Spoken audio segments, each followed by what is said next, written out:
The re-election campaign of Senator Richard Stone were taking place in Miami Beach. One, a massive rally at the Sheraton Hotel, made up of young and old, black and white, workers and retirees who had traveled from all over the state to register their strong opposition to the man who promised them everything and gave them nothing. The other, a $100 a plate dinner at the Diplomat Hotel, attended by some of Florida's wealthiest big business and special interest representatives, looking forward to feasting with the man who had done so much for them. 6 years ago, Senator Stone had the support of senior citizens, working people, minorities, women, and consumer groups who believed in his campaign promises. These citizens, tired of his about-face on the issues he pledged to support, are now working for his defeat in the September 9th primary. Senator Stone makes a lot of promises and never keeps any of them. Well, we had 25 or 30 people just in our bus. Why was it important to come to a rally against Senator Stone? Well, we just wanted him to know that the people of Orlando are mad and we've had enough. I'm sure we brought about 30 or 40 busloads of people over here to support this movement. For 50 years I've been teaching. Elementary school, high school, college for 40 years. And this guy will ruin the country if we let him do it. I welcome you to this retirement rally for Dick Stone.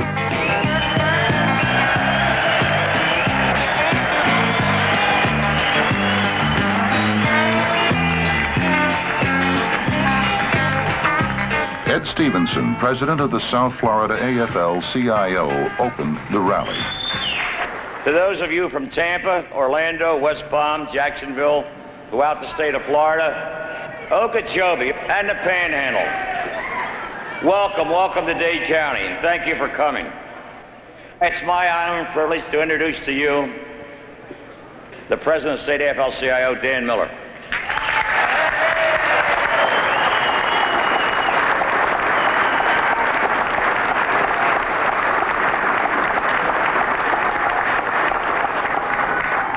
I can tell you few quick change artists have ever switched as rapidly as Dick Stone, candidate of the people, to Dick Stone, senator of the corporate chiefs, the rich, and the powerful.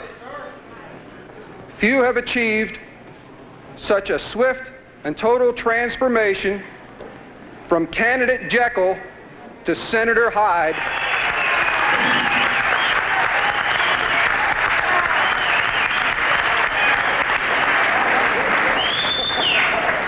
On March 15, 1974, addressing the Florida Building Trades Convention in Tampa, Dick Stone stated, and I quote, "If you're kind enough to give me the help I need to go up to Washington, I'll do my very best for you. I'll put you first, I'll put the people of this country first, and I'll put the people who work first." In July 1979, Dick Stone, candidate Jekyll, who became Senator Hyde, voted twice to weaken the Davis-Bacon Act, which prohibits our tax dollars from being used to undercut construction wages. Dick Stone, the man who said he would put the people first, has repeatedly voted to weaken federal laws to ensure workers a safe place to work. On November 26, 1979, Dick Stone, the candidate who was going to put the people first, voted against the $277 billion windfall profits tax. Yet, he has used his $1 million in corporate payoffs from big business for his TV ads telling citizens he voted for a strong windfall profits tax. But in the days to come, we'll be seeing TV ads and hearing radio commercials telling us how patriotic and strong Senator Stone has been on our behalf. When we do, just remember that it's not the truth but just more of his lies. Remember, too, where the bucks came from to peddle those expensive distortions and lies.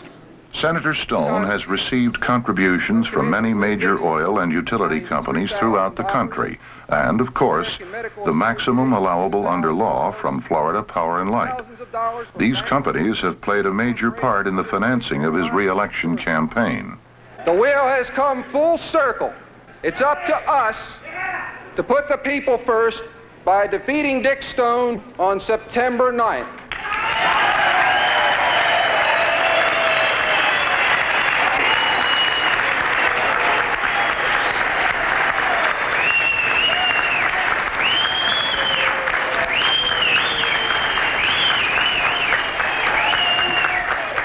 Marty Ura from the Citizen Labor Energy Coalition knows of Stone's close ties to the pocketbooks of oil and utility companies. Well, since Senator Stone has been going so well and running so good on oil money, we have something that we therefore hereby present to him is his oil company discredit card.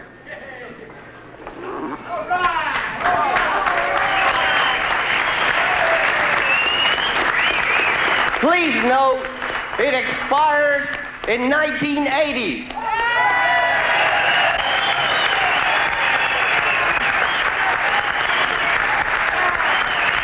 Jim Burke is former president of the Miami NAACP. Let me tell you, this man told us when he was running that I'm going to bring everybody together. I'm going to provide housing for the middle income. I'm going to provide love for everybody. I'm going to provide jobs. Now, do you think he did it? No. Let me tell you what this man did. In 1969, there was a senator from Wisconsin that introduced a bill. And the bill was to provide low and moderate income housing, housing for the middle income. There was a bill to reduce the appropriation $700 million, not $700, not $700,000, $700 million. And that means no construction, that means no homes. Only a man with a heart of stone could have voted for that. Now, do you think he voted for it? You know he did. Dick Stone. But let me tell you what else he did. In 1977, there was a bill which would have exempted young workers from being paid the minimum wages. And you know what that would have done? Some of these money-hungry employers would have taken people who've been on jobs for a long time, fired them, and hired people, and then fired them. Now, only a man with a heart of stone could have voted for that bill. Did Dick Stone vote for it? You know he did. And let me tell you, almost everything that's come up that could provide something for us, that could have brought us together, has a man of stone decided he's going to do something right? No, you know he didn't. So you know what happens when you hire somebody and they don't do the job? You fire them. Thank you.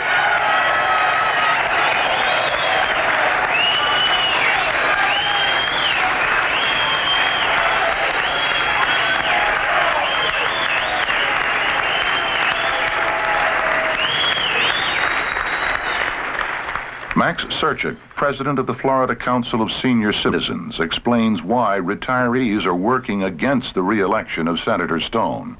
We have in Florida, we have 1.5 million senior citizens in Florida, and they have a stake, a big stake in this coming election.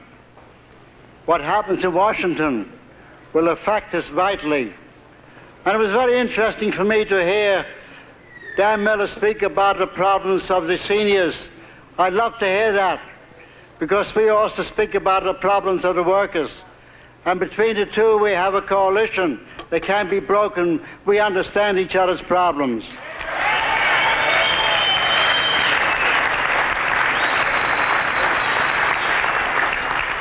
Six years ago, Dick Stone asked for the support of Florida's senior citizens. In return, he promised to support Senator Kennedy's national health plan. He quickly forgot that pledge when he was safely settled in Washington. Anybody promises, but this guy pledges. Dear Max, I pledge I will vote for and support the following health bills: H.R. 22 and its counterpart, SB 3. That was the Kennedy Health Bill. We sent a copy of this letter to our membership throughout the state of Florida. 50,000 of those letters went out. And he won a plurality of about 30,000. And who do you think elected him? We senior citizens played an important part. And what did he do? He has a new position lately. And his position is that he fully supports a bill that is a catastrophic bill. It's called a catastrophic bill. It's called that because it is a catastrophe if it ever is passed. Now, you senior citizens know what I'm talking about, because on Medicare, your deductible is $60. Under the Kennedy bill, there are no deductible. Under the catastrophic bill, there's a $1,250 deductible for each person. And this applies to the young people, too. And from a man that pledges to support a bill with no deductible and go right over to a bill with a $1,250 deductible, in my language, this is one royal double cross. And we can't have double crosses in Washington. They got to get out.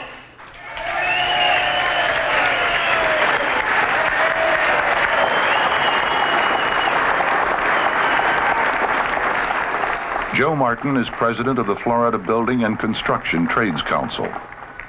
They all said it, and it's true. He's lied to everyone in this room. The signs say it, and we all believe it. But now we have a big job to do, and that's to get out in our communities and make sure that everyone that we talk to knows it too. I have something, though, that I think is important, and I hope that it will work. I'm going to try it right now. Everyone else has said Senator Stone lied to us. Now, I would like to present to you, with a little bit of luck, his speech so that you can hear him lie to all of us again. I believe it's time that Washington put this country first, put the people who work first, the people who produce first, and if you're kind enough to me to give me the help I need to go up there, I'll do my very best for you. I'll put you first. I'll put the people of this country first. I'll put the people who work first. Thank you very much. What can the people of Florida do to ensure representation, not misrepresentation, in the Senate? Joe Martin has some suggestions. You've got to help this committee, the early retirement of Senator Stone committee, by financial contributions and by personal support. We've got to work for a candidate with heart, not stone, and that means find a candidate that we can support. Voter registration. Voter registration is vitally important. The populace in the state of Florida turns over every 6 years, so that the people that will be voting for Stone in 1980 or against Stone with us, 2/3 of them were not even here and registered to vote when he ran for office the first time. And a get out the vote campaign, talking to our neighbors, talking to our friends, and making sure that everyone works with us to see that Stone is defeated. Raise money for the Defeat Stone campaigns. Mr. Chairman, the people in this room have heard enough. I want to tell you that Stone, our dear Senator Stone, is right up the street. He's right up the street at the Diplomat Hotel. And I'd like to make a motion that everybody in this room go up to the Diplomat Hotel and we'll give it to him.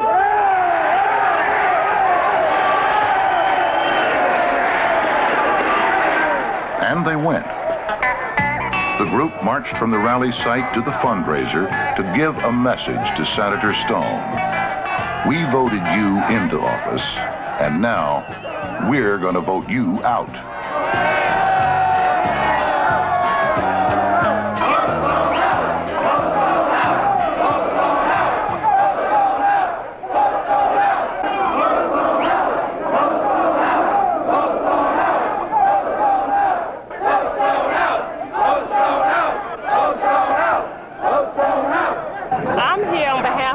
A community organization for low and moderate income people.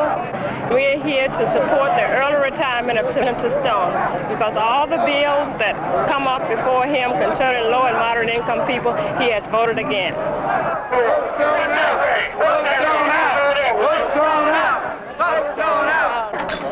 Stone was busy wining and dining his important constituents.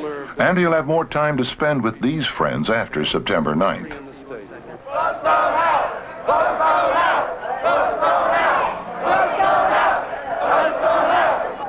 We are not millionaires, nor do we own big corporations. Therefore, we feel we have no representation with Senator Stone. Who's your chief honcho? I got to give somebody some money. Right here. Stone was embarrassed by having this encounter filmed. Our friends here are recording everything. So I think what you want to do is here.